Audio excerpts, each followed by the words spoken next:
David was driving home after working a double shift at the hospital. He was tired, really tired. His eyes felt heavy, and he kept yawning. The desert road was empty, just like it always was at 3 in the morning. Nothing but sand and rocks on both sides of the highway.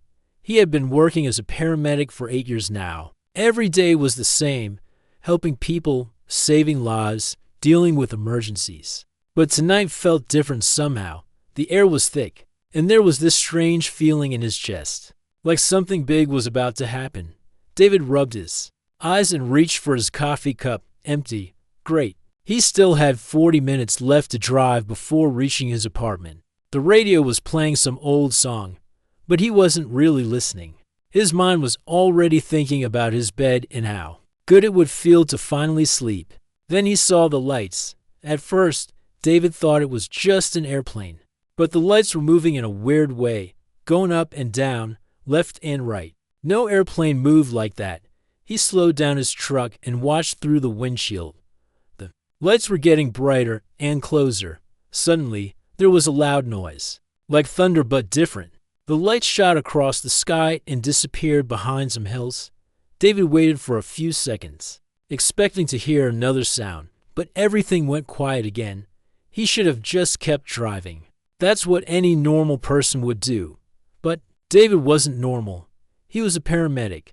His job was to help people when they were in trouble. And something told him that someone might need help out there. David turned his truck off the main road and drove toward where he saw the lights disappear. The desert was dark, and his headlights could only show him a few feet ahead. The ground was rough, and his truck bounced up and down as he drove over rocks and small hills. After 10 minutes of driving, his truck made a strange noise and stopped. David tried to start it again, but nothing happened. The engine was dead. He sat there for a moment, wondering if he should walk back to the road or wait until morning. That's when he saw the glow. About 100 yards away, there was a soft, blue light coming from behind some large rocks. David grabbed his medical bag and flashlight from the back of his truck. He always kept his medical supplies with him, even when he wasn't working. You never knew when someone might need help. He walked toward the light, and what he found made him stop and stare. There was some kind of vehicle crashed into the rocks, but it wasn't like any vehicle he had ever seen. It was made of a metal that seemed to shine even in the dark. The shape was smooth and round, like someone had stretched a water drop into the size of a small car. Parts of the vehicle were broken, and there were strange symbols carved into the metal. Some kind of liquid was leaking from the bottom, but it wasn't oil or gas. It was glowing with the same blue light he had seen from far away. David called out, "Hello? Is anyone there? Do you need help?" No answer. He walked closer and saw that part of the vehicle was open, like a door had been torn off. Inside, he could see someone lying on the ground, a woman. She wasn't moving. David rushed over and knelt down beside her. She was unconscious and breathing very slowly, but something was different about her. Her skin had a strange glow to it, almost silver. Her hair was long and white, but she looked young, maybe in her 20s. She was wearing clothes that David had never seen before. They looked like they were made of the same material as the vehicle, smooth and shining. But right now, the clothes were torn, and she was bleeding from several wounds on her arms and legs. David checked her pulse. It was weak but steady. He had seen many injured people in his job, but this felt different when he touched her skin. It was warm, but there was also this strange feeling, like a small electric current running through his fingers. "Don't worry," he said softly, even though she couldn't hear him. "I'm going to help you." David opened his medical bag and took out everything he needed. He cleaned her wounds and put bandages on them. The bleeding was bad, but not life-threatening. The bigger problem was that she seemed to be in some kind of shock. He checked her breathing again. It was getting weaker. David knew he had to do something fast, or she might die. He had done CPR thousands of times, but this time his hands were shaking. There was something about this woman that made him feel nervous and excited at the same time. David started chest compressions, pushing down on her chest in a steady rhythm. 1, 2, 3, 4. He tilted her head back and gave her mouth-to-mouth breathing.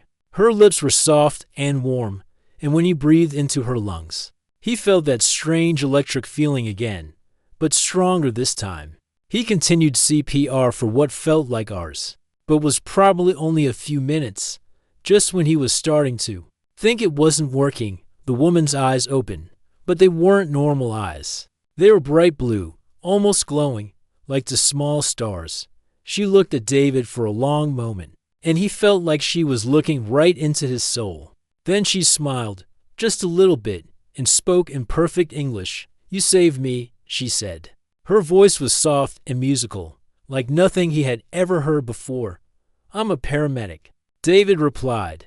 "It's my job to help people." The woman tried to sit up, but David gently pushed her back down. "Don't move too much. You're hurt pretty bad."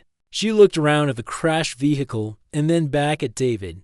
"My ship, it's destroyed." "Your ship?" David asked. "You mean this thing?" "Yes. I was traveling, and something went wrong. The navigation system failed." She closed her eyes for a moment. "I thought I was going to die." "Well, you're not going to die. Not on my watch." David helped her sit up slowly. "What's your name?" "My name is Zara. And you are?" "David. David Johnson." Zara looked at him with those strange, beautiful eyes. "David Johnson. The man who saved my life. I just did what anyone would do." "No," Zara said, her voice becoming more serious. "You did something much more important than that." She reached out and touched his hand. When their skin made contact, David felt a warm sensation flow through his whole body. "I need to tell you something," Zara continued. "Where I come from, we have laws that are very old. When someone saves the life of one of our people, they become bound to that person forever." David didn't understand what she meant, but something in her tone made him nervous. "Bound? What do you mean?" Zara looked directly into his eyes. "The moment you saved me, you became my husband." David stared at her. "You're what?" But before Zara could explain, she collapsed again. David caught her before she hit the ground. She was unconscious, but her breathing was steady. He knew he had to get her to a hospital. But how could he explain any of this? Who would believe him? David looked at the crashed vehicle, then at the strange woman in his arms. His normal, boring life had just become very complicated. He had no idea that this was only the beginning of an adventure that would change everything he thought he knew about the world. He carefully lifted Zara and started walking back to his truck, hoping it would start again. As he walked, he couldn't stop thinking about what she had said. Husband, what did that even mean? And what was she, exactly? The desert was quiet except for the sound of his footsteps on the sand. Above them, the stars seemed brighter than usual, as if they were watching everything that was happening below. David looked up at the sky and wondered if somewhere up there, other people like Zara were looking down at Earth. His life as a simple paramedic was over. He just didn't know it yet. David managed to get his truck started after trying for 20 minutes. The engine made strange noises, but it was running. He had carefully placed Zara in the passenger seat and covered her with his work jacket. She was still unconscious, but her breathing looked better. During the drive to town, David kept looking at her. In the light from his dashboard, he could see that her skin really did have a silver glow to it. It was very faint, but it was there. Her hair was the whitest he had ever seen, almost like snow. And even while she was sleeping, there was something peaceful about her face. The strangest part was how he felt every few minutes. David would get sudden emotions that didn't feel like his own. Sometimes he felt sad, sometimes scared, sometimes hopeful. It was like someone else's feelings were mixing with his own feelings. By the time they reached the city hospital, the sun was starting to come up. David parked his truck and gently shook Zara's shoulder. "Hey, we're here. Time to wake up." Zara's eyes opened slowly. Those bright blue eyes looked around, confused. "Where are we?" "The hospital. I need to get you checked out by a doctor." "No," Zara said quickly. Sitting up. "No hospitals. No doctors. You were hurt pretty bad. You need medical attention." Zara looked at David with a serious expression. I need to explain something to you first. Can we go somewhere private? Somewhere we can talk? David thought about it. He was tired, confused, and had a million questions. But something about the way Zara looked at him made him trust her. Okay, we can go to my apartment. It's only 10 minutes from here. David's apartment was small but clean. He had lived there for 3 years, and it felt like home. He helped Zara sit on his couch and brought her a glass of water. She drank it slowly, like she was thinking about what to say. You have questions, Zara said. A few thousand, David replied, sitting in the chair across from her. Let's start with the easy ones. What are you? I'm from a planet called Alteria. It's very far from here, in a different part of the galaxy. David stared at her. You're an alien, yes, though we prefer to call ourselves Alterians. Zara smiled a little. I know it's hard to believe. Actually, after what I saw tonight, I'm starting to believe a lot of things I wouldn't have believed yesterday. David rubbed his forehead. Why are you here? On Earth, I mean. I was part of a team sent to study your planet. We've been watching Earth for many years, but we've never made contact before. Some of our people think it's time to introduce ourselves to humans. And what do you think? Zara was quiet for a moment.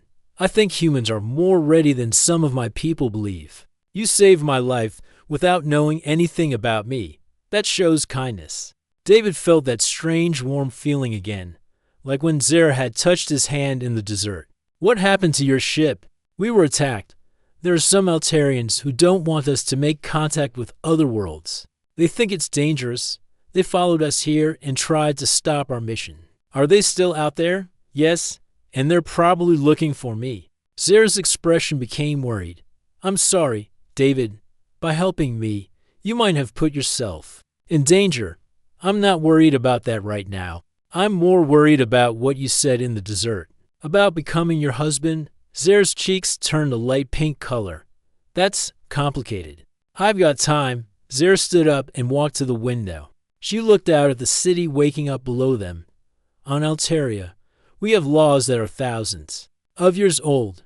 One of them says that when someone saves an Alterian's life, they become bonded to that person. Bonded. It's like marriage, but deeper. When you saved my life, you didn't just help me survive. You shared your life energy with me. Now we're connected. David felt confused. I don't understand. Have you been feeling strange since we met? Like emotions that aren't your own? David's eyes widened. Yes. How did you know? Because I'm feeling them too. Your emotions, your thoughts, sometimes even your physical sensations. That's the bond. David stood up quickly. Wait, you can read my mind. Not exactly. I can feel your emotions. And sometimes I get flashes of your thoughts. But I can't just look into your mind whenever I want to. This is crazy, David said, pacing around the room. I was just trying to help someone who was hurt. I didn't sign up for some kind of alien marriage. Zara turned away from the window. I know it's a lot to accept, and I know it's not fair to you. You didn't choose this. Can it be undone? Zara was quiet for a long time. I don't know. This has never happened before. An Alterian has never been bonded to a human. David sat back down, putting his head in his hands. So what happens now? The bond will get stronger over time. We'll be able to sense each other's emotions more clearly. If one of us gets hurt, the other will feel it. If we're apart for too long, we'll both become sick. How long is too long? I'm not sure.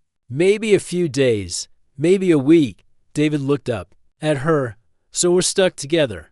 I understand if you hate me for this. I don't hate you, David said, and he was surprised to realize it was true. I'm scared, confused, and completely out of my depth, but I don't hate you. Zara walked over and sat on the couch again. Can I show you something? What? Give me your hand. David hesitated, then reached out his hand. When Zara touched his palm, that warm sensation flowed through him again. But this time, it was different. Images flashed through his mind. He saw a beautiful planet with purple skies and silver trees. He saw cities that looked like they were made of crystal. He saw people who looked like Zara, living in peace and harmony. That's my home, Zara said softly. That's Alteria. The images changed.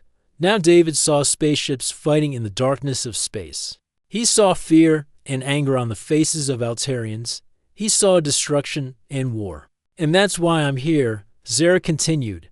My people are divided. Some want to reach out to other worlds, to learn and grow together. Others want to stay isolated, to keep our world pure and unchanged. The images stopped, and David was back in his apartment, looking into Zara's blue eyes. The ones who attacked my ship belong to the second group. They call themselves the Purists. They believe that contact with other species will destroy our way of life. And what do you believe? I believe that fear makes people do terrible things. I believe that we're stronger when we work together, not when we hide from each other. David looked at this strange, beautiful woman who had crashed into his life. What are they going to do when they find you? They'll try to take me back to Altaria, and they'll probably try to eliminate any evidence of our contact with humans, including me. Including you? David was quiet for a moment. Then he laughed, but it wasn't a happy laugh. 12 hours ago, my biggest problem was deciding what to have for dinner. Now I'm bonded to an alien and being hunted by space soldiers. I'm sorry, Zara said. I never wanted this to happen to you. It's not your fault. You didn't ask to be shot down. David looked at her, and I didn't ask to save you. But I did. And I'd do it again, even knowing what you know now.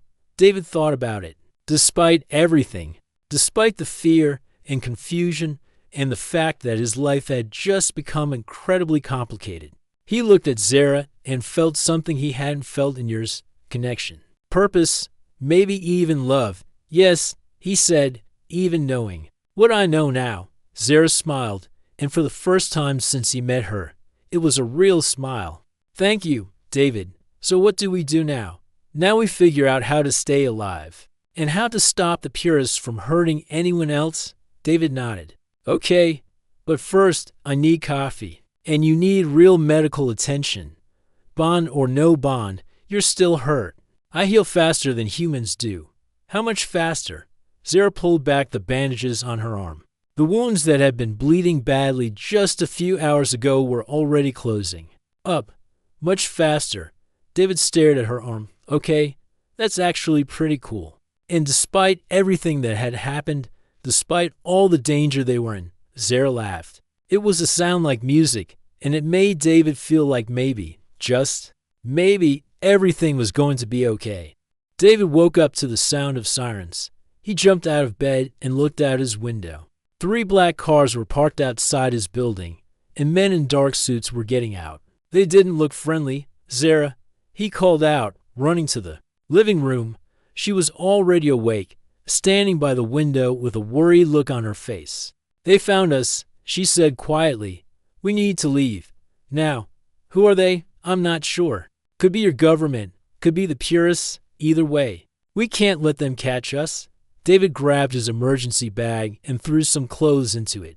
There's a fire escape in the back. We can get out that way. They climbed down the fire escape just as someone started pounding on David's front door. His heart was beating so fast. He thought it might explode. This was crazy. 2 days ago, he was a normal guy with a normal job. Now he was running from government agents or alien soldiers. They reached the alley behind his building and started running.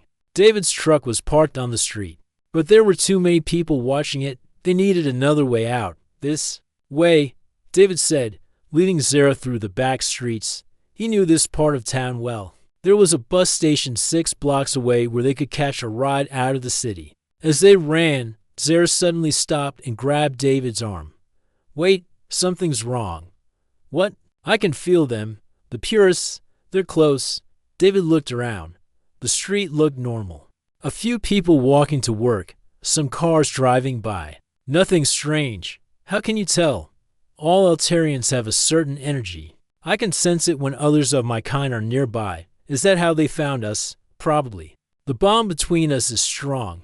It might be making my energy signature easier to detect. David felt guilty. So it's my fault they found us. No, it's not your fault. It's just something we have to deal with. Zara looked around nervously. We need to keep moving. They made it to the bus station and bought tickets for the next bus leaving the city. It was going to Phoenix, Arizona. David had never been there, but right now, anywhere was better than here. On the bus, they sat in the back and tried to look like normal travelers. David kept watching the other passengers, wondering if any of them were following them. The old man reading a newspaper, the woman with the baby, the teenager with headphones. Anyone could be watching them. Tell me about your planet, David said quietly. He needed something to distract him from the fear. Zara smiled a little. What do you want to know? Everything. What's it like living there? It's peaceful most of the time. We don't have wars or violence like humans do. We solved those problems thousands of years ago. How? We learned to share emotions, like what's happening between us now. When you can feel what someone else feels, it's hard to want to hurt them. That sounds amazing. It is. But some of our people think it makes us weak. They think we've lost our strength by being too peaceful. Is that what the purists believe? Yes. They think that by making contact with other worlds, we'll become corrupted. They believe that species like humans, who still fight wars and hurt each other, will teach us to be violent too. David thought about that. Maybe they have a point. Humans aren't exactly known for being peaceful. But you are, Zara said, looking at him. You risked your life to save a stranger. That's not the action of a violent person. I was just doing my job. No, you were doing what was right. There's a difference. The bus stopped in a small town, and some passengers got off. David watched them through the window, still nervous. So what's the plan? We can't run forever. I need to contact my people, the ones who sent me here. They need to know what happened. How do you do that? There's a communication device in my ship. If it's still working, I can send a message. To Alteria, your ship is back in the desert. That's probably the first place they'll look. I know, but it's the only way. David sighed. Okay, so we go back to the desert. You don't have to come with me. This is my problem. No, it's our problem. Remember, we're bonded now. Zara reached over and took his hand. That warm feeling flowed through him again. I'm scared, she said. Me too. But we'll figure it out. The bus ride took 6 hours. During that time, David learned more about Zara's world. She told him about the crystal cities, the floating gardens, the schools where children learn to control their emotions and help others. It sounded like paradise. She also told him about her family. Her parents were teachers, and she had two younger brothers who were studying to be healers. They didn't know she was on Earth, and they were probably worried about her. Do you miss them? David asked. Every day. But I knew this mission was important. Making contact with humans could change everything for both our species. What if the purists are right? What if contact with humans does make your people more violent? Zara was quiet for a moment. Then we'll have to learn to deal with that. But I don't think it will happen. I think both our species can learn from each other. When they reached Phoenix, they rented a car and drove back toward the desert. It was strange being back where everything started. The desert looked the same, but David felt like a completely different person than he had been 3 days ago. They parked the car about a mile from where Zara's ship had crashed and walked the rest of the way. David was carrying his medical bag, and Zara had found a small device in her pocket that she said would help them detect other Altarians. Anything? David asked as they walked. Not yet. But that doesn't mean they're not here. They found the crash site. The ship was still there, but it looked different.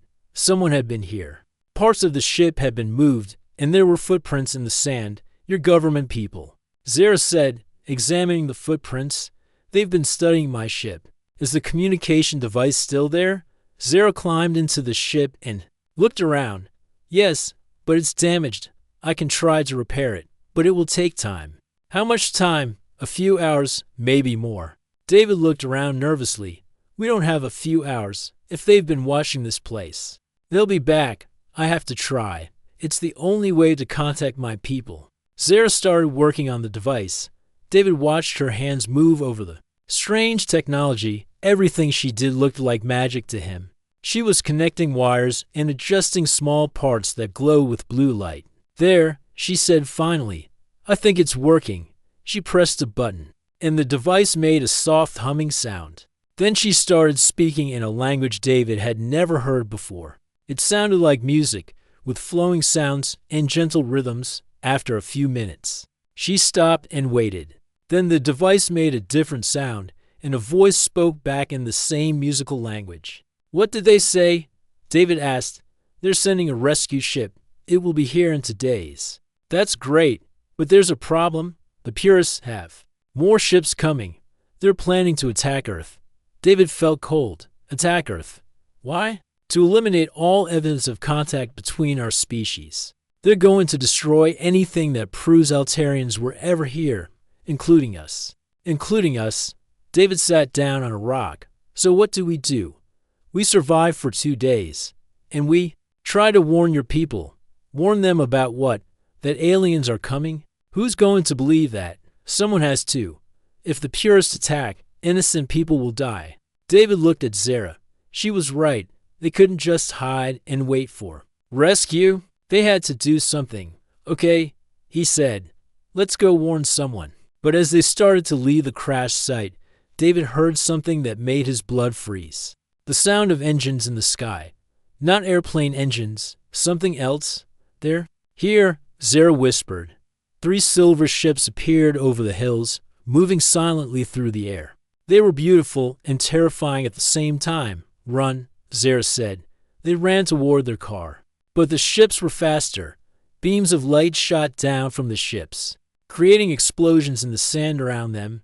David grabbed Zara's hand and pulled her behind some large rocks. "Are those the purists?" "Yes, and they're not here to talk." The ships landed, and figures in silver suits got out. They looked like Zara, but their faces were cold and angry. One of them shouted something in the musical language. What did he say?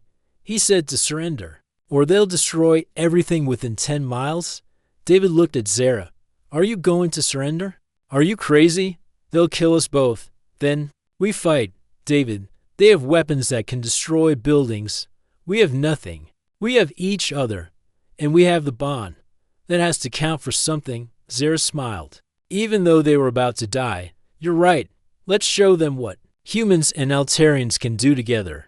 The purists were getting closer.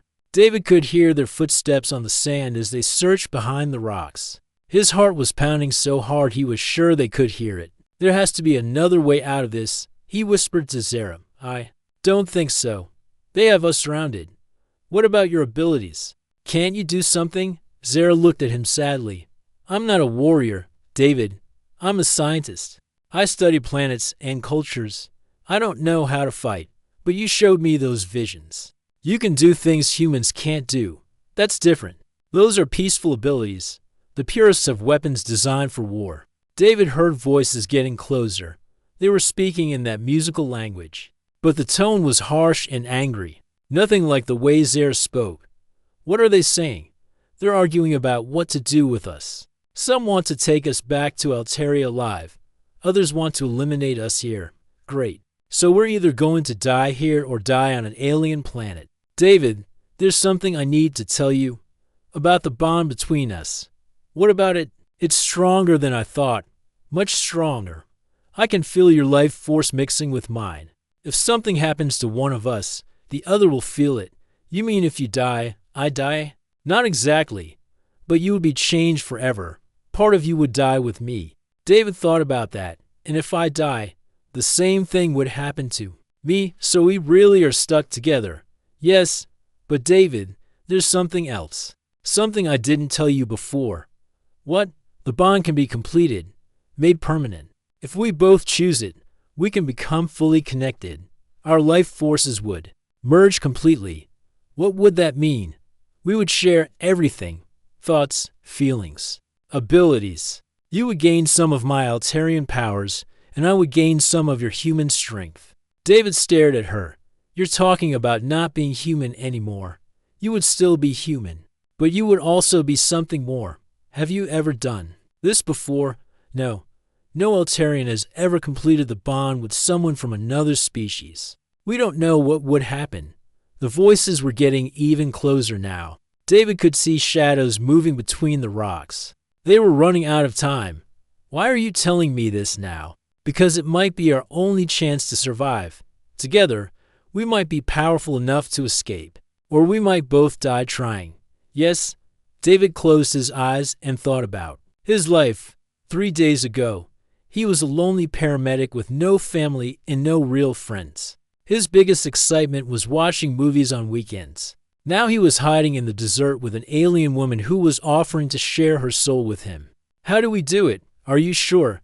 No, but I'm sure that I don't want to die here. And I'm sure that I don't want you to die either. Zara smiled. We hold hands and open our hearts to each other completely. No fear, no holding back. We have to trust each other with everything. That's it. But David, once we do this, there's no going back. We'll be connected forever. Forever is better than never. David took both of Zara's hands in his. The warm feeling that always happened when they touched was there, but stronger now. He could feel her fear and her hope and her love all mixed. Together, I'm ready, he said. Me too. They closed their eyes and opened their hearts. David felt like he was falling and flying at the same time. Images flashed through his mind. His childhood, his training as a paramedic, every person he had ever helped, every moment of joy and sadness in his life. But mixed in with his memories were Zara's memories. Her childhood on Alteria, her family, her training as a scientist, her excitement about coming to Earth. He could feel her love for her people and her sadness about the war that was tearing her world apart. The bond grew stronger. David felt power flowing through him, unlike anything he had ever experienced. He could sense every living thing around them, the small animals hiding in the rocks, the insects in the sand, even the purists who were hunting them. David, Zara whispered, can you feel it? Yes? It's incredible. We have to go. Now. They stood up from behind the rocks. The purists saw them immediately and raised their weapons. But David wasn't afraid anymore. He could feel the energy flowing between him and Zara, and he knew they were stronger together than either of them could be alone. One of the purists shouted something in their language. David understood it perfectly now. Surrender or we will destroy you. We're not surrendering, David said, and he was surprised that he spoke in their language. The purists looked shocked. How can the humans speak our tongue? Because we are bonded. Zara said, stepping forward, he is my husband, and I am his wife. We are one being now. Impossible, said the leader of the purists. The bond cannot work between different species. You're wrong, David said. And you're also outnumbered. Outnumbered? There are 7 of us and only 2 of you. Look again. David pointed to the sky. 3 more ships were descending from the clouds, but these were different from the purest ships. They were white and gold, and they moved with grace instead of aggression. The rescue ship, Zara said. They came early. The new ships landed. Between David and Zara and the purists, the doors opened and Altarians in white robes stepped out. They looked like Zara, but older and wiser. One of them, a woman with silver hair and kind eyes, walked forward. I am Commander Lyra of the Altarian Peace Corps. You are on a protected world. Lower your weapons, Commander, said the purist leader. These criminals have broken our sacred laws. They must be punished. The only criminals here are you, Commander Lyra replied. You attacked a peaceful mission and threatened an innocent world. You will return to Alteria to face judgment. We will not. Then you will be stopped. The purists raised their weapons, but before they could fire, something amazing happened. David felt the bond with Zara pulse with energy, and suddenly he could see exactly what to do. He reached out with his mind and touched the weapons in the purists' hands. The metal began to glow and heat up. The purists dropped their weapons, shaking their hands from the burning heat. How did you do that? Zara asked. I don't know. I just knew how. Commander Lyra walked over to them. You have completed the bond, she said. I can sense it. Yes, Zara said. We had no choice. There's always a choice. You chose love over fear. That is the most powerful choice anyone can make. The commander looked at David. You are the first human to be bonded with an Altarian. How do you feel? David thought about it. Different, but also more like myself than I've ever been. That is good. The bond should not change who you are. It should help you become who you were meant to be. What happens now? David asked. Now you have a choice. You can come with us to Alteria, or you can stay on Earth. But wherever you go together. David looked at Zara. What do you want to do? I want to finish my mission. I want to help our people make contact with humans. But I want to do it the right way, with peace and understanding. That sounds good to me. Commander Lyra smiled. Then you will work with us. As ambassadors between our worlds, ambassadors? You are living proof that our species can work together. You are the future of both our peoples. David felt overwhelmed. I don't know if I'm ready for that kind of responsibility. You saved my life without thinking about yourself, Zara said. You're ready. We will train you. Commander Lyra said, both of you. You will learn to use your new abilities, and you will learn about both of our worlds. And the purists, they will be dealt with. There are not many of them, and they will not be allowed to threaten either of our worlds again. As the purists were led away to the ships, David realized that his life had changed forever. He was no longer just a paramedic from a small city. He was part of something bigger, something that could change the future of two worlds. Are you scared? Zara asked. Him, terrified, David admitted, but also excited. For the first time in my life, I feel like I'm exactly where I'm supposed to be, even though you're not entirely human anymore. David looked at his hands. They looked the same, but he could feel the energy flowing through them. He could sense Zara's emotions as clearly as his own. He could understand the Altarian language as if he had been born speaking it. I'm more human than I ever was, he said, and I'm more myself than I ever imagined I could be. Zara smiled and took his hand. Then let's go change the world. 6 months had passed since that night in the desert. David woke up in his new apartment and looked out the window at the city below. It was the same city where he used to work as a paramedic, but everything looked different now. He could see the energy flowing through the streets, the emotions of the people walking to work, the life force of the trees in the park, even the electrical currents running through the buildings. The world was so much more alive than he had ever imagined. Good morning, Zara said, walking into the room with 2 cups of coffee. She looked beautiful in the morning light, and David still felt amazed that she was his wife. Good morning. How did you sleep? Better than I have in weeks. I think the nightmares are finally stopping. The first few months have been difficult. David had to learn to control his new abilities, and Zara had to deal with the trauma of being attacked by her own people. But they had helped each other through it, and now they were stronger than ever. Any word from Commander Lyra? David asked. She's arriving this afternoon with the delegation from Alteria. Today was a big day, the first official meeting between human and Altarian leaders. David and Zara had been working toward this moment for months. Serving as ambassadors between the two worlds, it hadn't been easy. Most humans didn't know about the existence of Altarians yet, and the few government officials who did know were scared and suspicious. But slowly, they were making progress. Are you nervous? Zara asked. Yes, but good nervous, like before. A big game that could determine the future of two worlds. No pressure at all. They finished their coffee and got ready for the day. David put on his best suit, and Zara wore a dress that seemed to shimmer with its own light. She had taught him that Altarian clothing was made from a special fabric that responded to emotions. You look beautiful, David said. Thank you. You look very handsome in human formal wear. I'm still human, you know, just a little extra. I know. That's what makes you perfect for this job. They drove to the meeting location, a government facility outside the city. David had been there many times over the past few months, working with scientists and diplomats to prepare for this day. When they arrived, they saw the Altarian ships landing in the designated area. The ships were beautiful, like flying works of art, nothing like the harsh military ships the purists had used.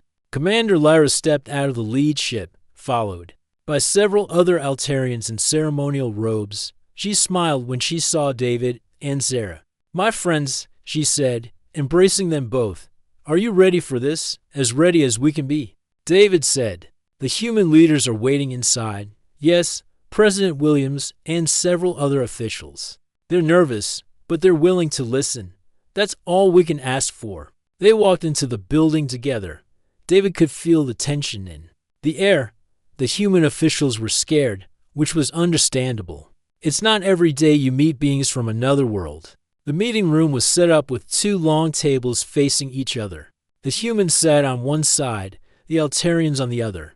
David and Zara sat at a smaller table between them, literally and symbolically bridging the gap between the two groups. President Williams stood up first. Commander Lyra, on behalf of the people of Earth, I welcome you to our world. Thank you, President Williams. On behalf of the people of Altaria, I am honored to be here. Before we begin, the president continued, I want to acknowledge David and Zara. Without them, this meeting would not be possible. David felt his cheeks turn red. He still wasn't used to being the center of attention. They have sacrificed much to bring our worlds together, Commander Lyra said. They are an example of what we can achieve when we work together. Yes, President Williams agreed. Their bond has shown us that cooperation between our species is not only possible, but beneficial. Over the next several hours, they discussed many things: trade agreements, cultural exchanges, scientific cooperation. The Altarians had advanced technology that could help solve Earth's environment. Problems. The humans had art and music and literature that fascinated the Altarians. There's one concern, said the Secretary of Defense. What about security? How do we know that all Altarians are as peaceful as you are? A fair question. Commander Lyra replied, the purists who attacked our mission have been dealt with. They are a small group, and they no longer have the power to threaten either of our worlds. But what if there are others like them?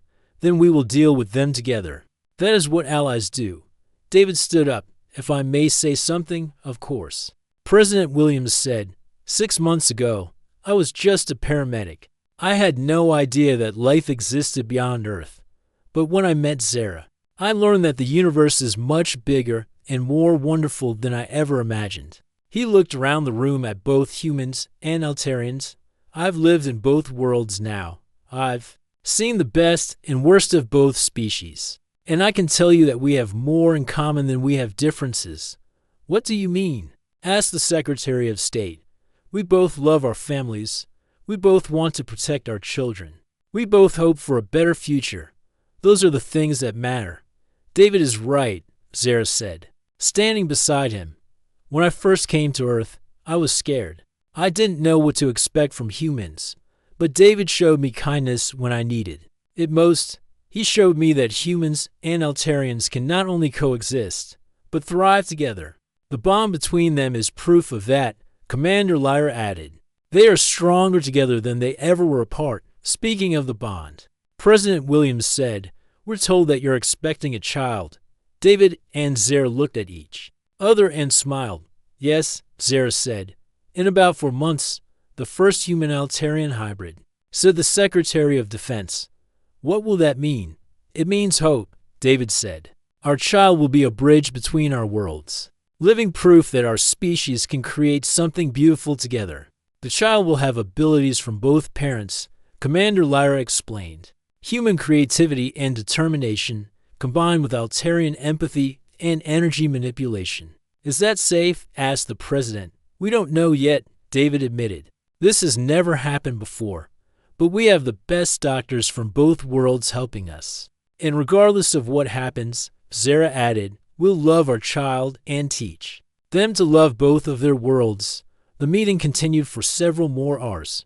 By the end, they had reached several important agreements: cultural exchange programs, scientific cooperation, and a plan for gradual disclosure of Altarian existence to the general public. This is just the beginning, Commander Lyra said as they prepared to leave. There will be challenges ahead. Not everyone on either world will be happy about this contact. We know, David said. But we'll face those challenges together. Yes, President Williams agreed. Together. That evening, David and Zara went home to their apartment. They sat on their balcony, looking up at the stars. Do you think we did the right thing? Zara asked. Yes, it won't be easy, but it's right. I sometimes wonder what would have happened if you hadn't stopped that night. But I did stop. And you crashed right where I could find you? Maybe it was all meant to happen. Maybe it was. Zara put her hand on her belly, where their child was growing. What do you think they'll be like? Beautiful, intelligent, kind, like their mother, and stubborn, brave, caring, like their father. They'll be perfect. They'll be our future. David took Zara's hand and felt the familiar warm energy flow between them 6 months ago. He had been a lonely man with no family and no real purpose. Now he had a wife he loved, a child on the way, and the most important job in the world. I love you, he said.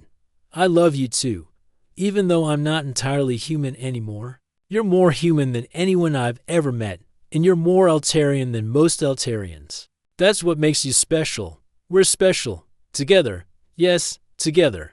They sat in comfortable silence, watching the stars. Somewhere up there was Altaria, Zara's home world, and somewhere down here was Earth, David's home world. But their real home was wherever they were together. The future was uncertain. There would be people on both worlds who would oppose the alliance. There would be challenges and difficulties they couldn't even imagine yet. But they would face them together. As they had faced everything else, their child would grow up in a world where humans and Altarians worked together, where the best of both species could flourish, where love was stronger than fear, and hope was stronger than hatred. David looked at his wife, the alien woman he had saved who had become his whole world. She had told him that the moment he saved her, he became her husband. What she hadn't told him was that the moment he saved her, he had saved himself too. Thank you, he said quietly. For what? For crashing into my life. Zara laughed. Thank you for being there when I crashed. I'll always be there. I know. Forever. Forever. And as they sat under the stars, David realized that sometimes the best things in life come from the most unexpected places. Sometimes you have to lose everything you thought you wanted to find everything you actually need. Sometimes you have to save someone else to save yourself. The stars above them twinkled like diamonds, and David knew that among those stars, other worlds were looking down at Earth with curiosity and hope. The universe was vast and full of possibilities, and he and Zara